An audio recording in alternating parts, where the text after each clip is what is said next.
Actually ma'am ನಿನ್ನೆ ಸಂಗೀತ ಅವ್ರು fan fit ಮಾಡ್ತಾರೆ, ಅಲ್ಲಿ ನಿಮ್ಮ ಫ್ಯಾನ್ ಒಬ್ಬರು ಒಂದು ವಾಯ್ಸ್ ರೈಸ್ ಮಾಡ್ತಾರೆ, ಅದು ನೋಡಿದ್ರಲ್ಲ ಗೊತ್ತಿಲ್ಲ. ಇಗ್ನೋರ್ ಒನ್ ನೋಡಿ ತನಿಷಾ ಅವರ ವರ್ಡು, ಅವರು ಅದನ್ನ ತುಕಾಲಿ ಅವರು ಮತ್ತು ತನಿಷಾ ಅವರು ಫಸ್ಟ್ ಸ್ಟಾರ್ಟ್ ಮಾಡಿದ್ದು. ಇದು ನೀವು ಬಳಸ್ತಾ ಇದ್ದೀರಲ್ಲ, ನಿಮಗೆ ಅಂದರೆ ಕಾಪಿರೈಟ್ ಏನು ಹಾಕ್ಬೋದು ಅವರು ಅಂತ ಈ ಥರ ಕಾಮಿಡಿ ಆಗಿ ಕೇಳಿದ್ರು. ಇಲ್ಲ, ಬಿಗ್ ಬಾಸ್ ಮನೆಯಲ್ಲಿ ಈ ಇಗ್ನೋರ್ 1 ಇಗ್ನೋರ್ 2 ಅನ್ನೋ ಕಾನ್ಸೆಪ್ಟ್ನ ಇಂಟ್ರಡ್ಯೂಸ್ ಮಾಡಿದ್ದು ತುಕಾಲಿ ಅವರು. ಸೊ ಇದು ಯಾರೇ ಹೇಳಿರಿ, ನಾನು ಹೇಳಲಿ ಅಥವಾ ಸಂಗೀತ ಅವ್ರು ಹೇಳಲಿ ಅಥವಾ ಕಾರ್ತಿಕ್ ಹೇಳಲಿ, ವಿನಯ್ ಹೇಳಿ, ಯಾರೇ ಹೇಳಲಿ, ಅದು ಒರಿಜಿನಲ್ ರೈಟ್ಸ್ ಬಂದು ತುಕಾಲಿ ಅವ್ರದ್ದು. ಸೊ ತುಕಾಲಿ ಅವ್ರನ್ನ ಕೇಳ್ಬೇಕು ನೀವು, ನನಗೆ ಕೇಳಿದ್ರೆ ಪ್ರಯೋಜನನೇ ಇಲ್ಲ. ಸಮಯ ಬಂದಾಗ ಸಮಯಕ್ಕೆ ತಕ್ಕ ಹಾಗೆ ಆ ವರ್ಡ್ ಅನ್ನ ನಾವು ಬಿಗ್ ಬಾಸ್ ಮನೆಯಲ್ಲಿ ಕೂಡ ಯೂಸ್ ಮಾಡಿದೀವಿ. ಹೊರಗಡೆ ಇವಾಗ ಒಂದು ಫನ್ ಮಾಡ್ಬೇಕಾದ್ರೂ ಕೂಡ ಇಗ್ನೋರ್ 1 ಅಂತ ಆ ರೀತಿ ಫ್ಲೋನಲ್ಲಿ ಬರುತ್ತೆ. ಯಾಕಂದ್ರೆ ಅದು ಬಂದಿರೋದು ಒಂದು ಕಾಮಿಡಿಯನ್ ಇಂದ. ಸೊ ಆ ಕಾಮಿಡಿಯನ್ ಇಂದ ಬಂದಿರೋದ್ರಿಂದ ನಾವು ಅದನ್ನ ಕಾಮಿಡಿ ಫಾರ್ಮ್ಯಾಟ್ ಅಲ್ಲಿ ತಗೊಳ್ತಾ ಇದೀವಿ. ಕೆಲವರು ಸೀರಿಯಸ್ ಆಗಿ ತಗೊಂಡಿದ್ದಾರೆ. ಸೊ ಅವ್ರವ್ರ ಭಾವ ಬಿಟ್ಟಿದ್ದು. ತುಕಾಲಿ ಹೇಳಿದಂತೆ ಅದು ಇಗ್ನೋರ್ ನಾ ನಿಮ್ಗೆ ಹೇಳಿದಲ್ವಂತೆ ಅಂತ ತನಿಷಾ ಮೀಟಿಂಗ್ ಅಲ್ಲಿ ಹೇಳ್ತಾಳೆ. ನಾವು ಹೇಗೆ ಕಾಪಿರೈಟಿದ್ಯಾ ನಾವು ಮಾಡ್ಕೊಳ್ಳೋಣ. ಓಕೆ. ಆ್ಯಂಡ್ ಎಲ್ಲರೂ ಒಂದು ಕಡೆ ಸೇರಬೇಕು ಅಂತ ಅಭಿಮಾನಿಗಳು ತುಂಬ ಆಸೆ ಪಡ್ತಾ ಇದ್ದಾರೆ. ಆ್ಯಕ್ಚುಲಿ ಬಿಗ್ ಬಾಸ್ ಮತ್ತೆ ನೋಡಬೇಕು ಎಲ್ಲರನ್ನೂ ಒಂದೇ ವೇದಿಕೆಯಲ್ಲಿ. Actually yes, it's a surprise. ಅದಕ್ಕೂ ಒಂದು ಸಣ್ಣ ಪ್ಲಾನ್ ನಡೀತಾ ಇದೆ ನನ್ನ ಕಡೆಯಿಂದ ಅಥವಾ ನನ್ನ ಟೀಮ್ ಕಡೆಯಿಂದ. ಫ್ಯಾನ್ಸ್ ಮೀಟಪ್ ಬಿಟ್ಟು ಐ ಥಿಂಕ್ ಅದು ಆದಷ್ಟು ಬೇಗ ನೀವೆಲ್ಲರೂ ಮುಂದೆ ಬರುತ್ತೆ, ಅನೌನ್ಸ್ ಆಗುತ್ತೆ ಅಂತ ನಾನು ವೇಟ್ ಮಾಡ್ತಾ ಇದ್ದೀನಿ. I am also two excited for that. ಯಾಕಂದರೆ ಅದ್ರ ಮೇಲೆ ಒಂದಷ್ಟು ಹೋಮ್ವರ್ಕ್ ನಡೀತಾ ಇದೆ. ಐ ಆಮ್ ಶ್ಯೂರ್ ನೀವೆಲ್ಲರೂ ಅದನ್ನು ತುಂಬಾ ಇಷ್ಟಪಡ್ತೀರಾ ಅಂತ. And that's a surprise, wait for it. ಇದೆಲ್ಲ ಮಾಡಿ, ಬಟ್ ಒಳ್ಳೆ ವಿಷಯಕ್ಕೋಸ್ಕರ ಮಾಡಿ, ಒಬ್ರು ಕಲಾವಿದರನ್ನ ಪ್ರಮೋಟ್ ಮಾಡೋದಕ್ಕೆ ಮಾಡಿ, ಟ್ಯಾಲೆಂಟ್ಸ್ ನ ಹುಡುಕಿ ಅವ್ರನ್ನ ಸಪೋರ್ಟ್ ಮಾಡೋದಕ್ಕೋಸ್ಕರ ಇದೆಲ್ಲ ಯೂಸ್ ಮಾಡಿ.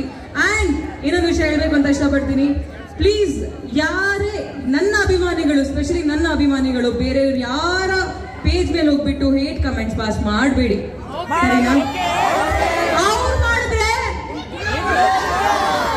ಅವ್ರು ಮಾಡಿದ್ರೆ ಅಷ್ಟೇ ಸಿಂಪಲ್ ಗುರು. ಯಾಕೆ ಎಷ್ಟು ಅಟೆನ್ಷನ್ ಕೊಡ್ಬೇಕು? ಇಗ್ನೋರ್ ಮಾಡಿ. ಇಡೀ ಮನೇಲಿ 16 ಜನ ಇರ್ಬೇಕಿದ್ರೆ ಅವ್ರನ್ನೆಲ್ಲ ಎದುರಾಕೊಂಡ್ಬೇಕಿದ್ರೆ ನಾನೇನ್ ಮಾಡ್ತಿದ್ದೆ? ಅವ್ರೆಲ್ಲರಿಗೂ ಅಟೆನ್ಷನ್ ಕೊಡ್ತಿದ್ನಾ? ಇಗ್ನೋರ್ ತಾನೇ ಮಾಡಿದೆ ಅಷ್ಟೇ. ಇಗ್ನೋರ್ ಇಗ್ನೋರ್ ಇಗ್ನೋರ್ ಎಷ್ಟು ತನಕ ಅವರು ಹೇಳ್ತಾ ಇರ್ತಾರೆ, ಹೇಳಿ ಬಿಡಿ, ಅವರಿಗೆ ಬಾಯಿನೂ ಬಂದು ಹೋಗುತ್ತೆ, ಸುಮ್ಮನಾಗ್ ಬಿಡ್ತಾರೆ. ನೀವು ಅಟೆನ್ಷನ್ ಕೊಟ್ರೇನೆ ಮೇಲೆ ಹತ್ತಿ ಬರೋದವರು. ಸೊ ಏನ್ ಮಾಡ್ಬೇಕು? ಇನ್ನೊಬ್ರು ಬಂದ್ರೆ and ignore all negativity, spread only positivity. So beautiful, so elegant, just looking like a Sangeeta Shringeri. Tukali ಹೇಳಿದಂತೆ ಅದು ಇಗ್ನೋರ್ ನಾ ನಿಮ್ಗೆ ಹೇಳಿದಲ್ವಂತೆ ಅಂತ ತನಿಷಾ ಮೀಟಿಂಗ್ ಅಲ್ಲಿ ಹೇಳ್ತಾಳೆ. ನಾವು ಹೇಗೆ ಕಾಪಿರೈಟಿದ್ಯಾ ನಾವು ಮಾಡ್ಕೊಳ್ಳೋಣ. ಅದೆಲ್ಲ ಹೇಳ್ಬೇಡ. ಏನೇ ಇದ್ರು ಏನ್ ಗೊತ್ತಾ, ಅವ್ರು ಏನ್ ಬೇಕಿದ್ರು ಹೇಳ್ಕೊಳ್ಳಿ, ಅವ್ರು ಹೇಗ್ ಬೇಕಿದ್ರು ಹೇಳಿ, ಪರವಾಗಿಲ್ಲ.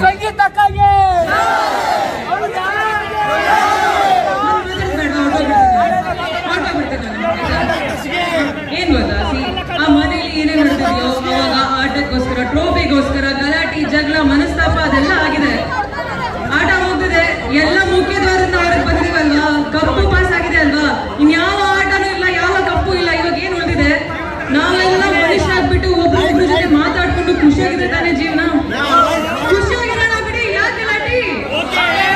Let's be happy. ಹೌದಾ? ಹೌದಾ?